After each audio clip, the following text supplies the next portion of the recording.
Bonjour, c'est Momage Cool que vous retrouvez sur YouTube. Donc là, nous allons faire les corrigés des exercices et les solutions des problèmes. Donc on fait toujours à l'envers. Hein. Donc propriété de Thalès, qui parle de propriété directe de Thalès, propriété réciproque de Thalès, application au triangle de la propriété de Thalès et application au triangle de la propriété réciproque de Thalès. Donc tout ça, c'est pour les mathématiques en troisième, pour bien entrer en seconde. Donc, vous avez les exercices, propriété directe de Thalès, comme je vous l'ai dit. Vous avez eu le temps de faire un cliché de la feuille. Une prise d'écran, voilà, une prise d'écran. Vous enregistrez, vous vous abonnez, vous mettez une clochette. Comme ça, vous avez tous les corrigés instantanément qui vont vous rappeler sur votre téléphone ou sur votre ordinateur.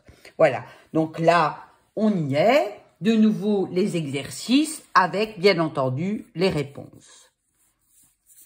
À mon avis, on doit regarder le dessin animé de réponse parce qu'il doit certainement nous dire quelque chose. Alors, propriété, un mot, un chiffre dans l'absolu du cosmos n'est jamais pour rien. Retenez ça. Donc, bien savoir qu'est-ce que Thalès, ça doit être important pour le moment, et les réponses. Alors, on continue. On est toujours dans les exercices, voilà.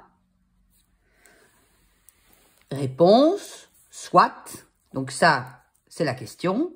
Application au triangle de la propriété, pardon, directe de Thalès. Soit, réponse, réponse. Voilà. Application au triangle de la propriété réciproque de Thalès. De nouveau, soit, réponse, soit. Voilà, vous faites une prise d'écran que vous avez sur votre téléphone, que vous pouvez regarder comme récapitulation dans le bus.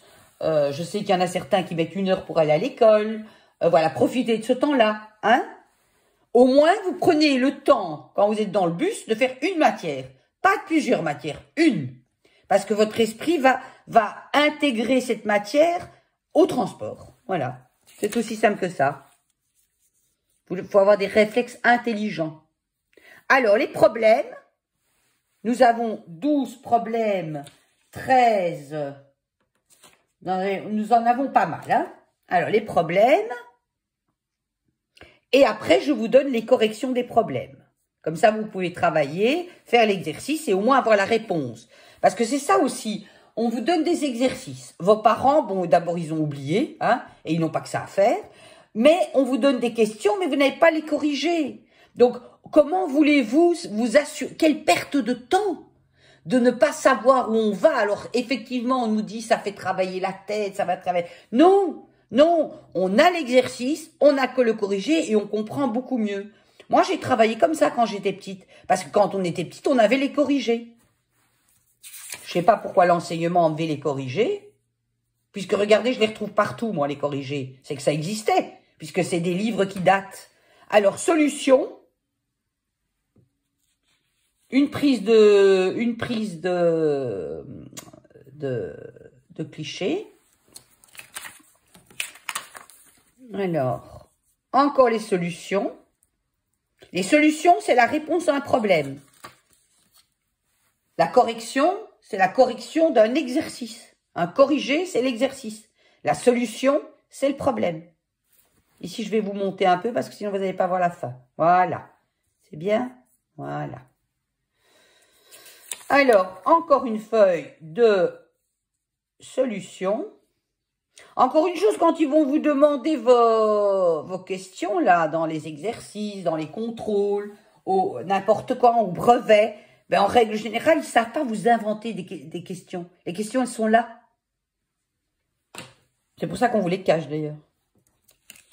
Alors, je ne fais pas la révolutionnaire, hein, mais bon, à un moment donné, il faut arrêter un système qui ne tient plus la route, là. Voilà.